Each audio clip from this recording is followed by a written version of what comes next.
vous n'avez pas le droit d'être triste.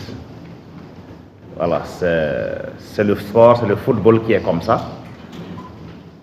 En tout cas, si c'était une science déductive, voilà, on aurait conclu avec aisance que cette coupe est burkinabé. Voilà, mais n'étant pas une science déductive, bon, le résultat est ce que nous avons connu. Il n'y a point de semer le désespoir au fond de nos cœurs.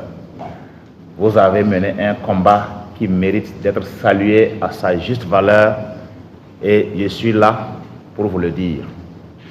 Bravo les boys, bravo à vous staff d'encadrement. Je dois dire que voilà, c'est le sort qui en a décidé autrement. Sinon, chacun, du côté du staff, du côté des boys, lorsque vous êtes sur le terrain, chacun a donné plus qu'il avait pour pouvoir égayer ce peuple burkinabé. Vous avez mené de belles prestations et c'est ça qu'on appelle l'esprit d'équipe. Vous n'avez pas déçu le peuple burkinabé. Bien au contraire, le peuple vous est reconnaissant pour cette joie que vous avez sémée dans son cœur durant votre séjour au Maroc. La qualification au mondial n'est pas un rien. Voilà, et il y en a qui l'ont cherché d'arrache-pied, qui ne l'ont pas eu. Vous avez été les premiers à l'être à travers vos performances. Voilà, et cela est à saluer. Le chemin est long. Ce n'est pas parce qu'on a trébuché qu'il faut arrêter de se mettre en route. Bien au contraire, ça ne fait que commencer. Et ce que vous n'avez pas pu faire aujourd'hui, vous pouvez le faire demain.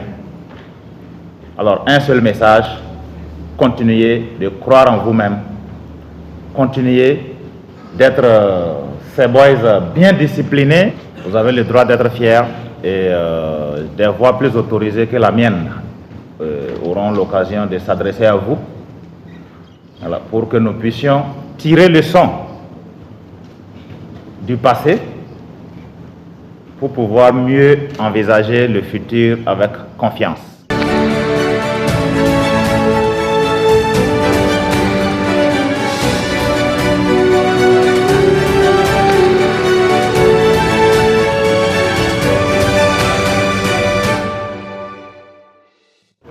Un peu mitigé. Le sentiment de satisfaction pour jouer la deuxième phase du mondial d'affilée après 2023 et la quatrième place, la demi-finale, la quatrième place des U17 dans cette compétition. Mais en même temps, une petite déception parce que avec l'effectif qu'on avait, je pense qu'on pouvait aller au bout.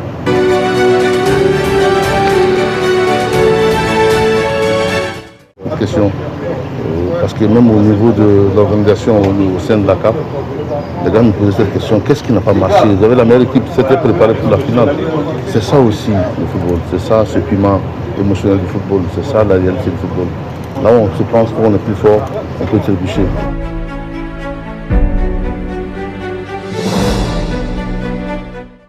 Oui, je suis d'accord, parfaitement d'accord avec votre question, parce que si vous voyez les équipes que nous avons affrontées et que nous avons battues, elles étaient plus relevées que celles du Mali.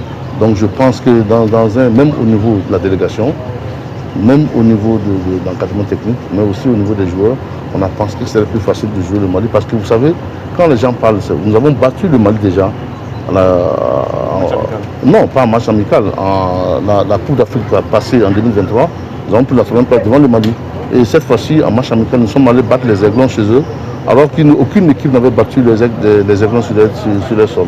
Donc ça fait que les gens pensaient que c'était plus facile. Et si vous voyez les buts maliens, vous voyez que l'effort n'est pas consenti. L'effort n'est pas consenti, il y a eu moins de discipline. Et je pense que votre question est très bien. Nous avons pensé que c'était déjà plus facile. Nous avons pensé que nous avons une vision déjà en finale et nous n'avons pas fait les efforts qu'il faut pour arriver à la finale.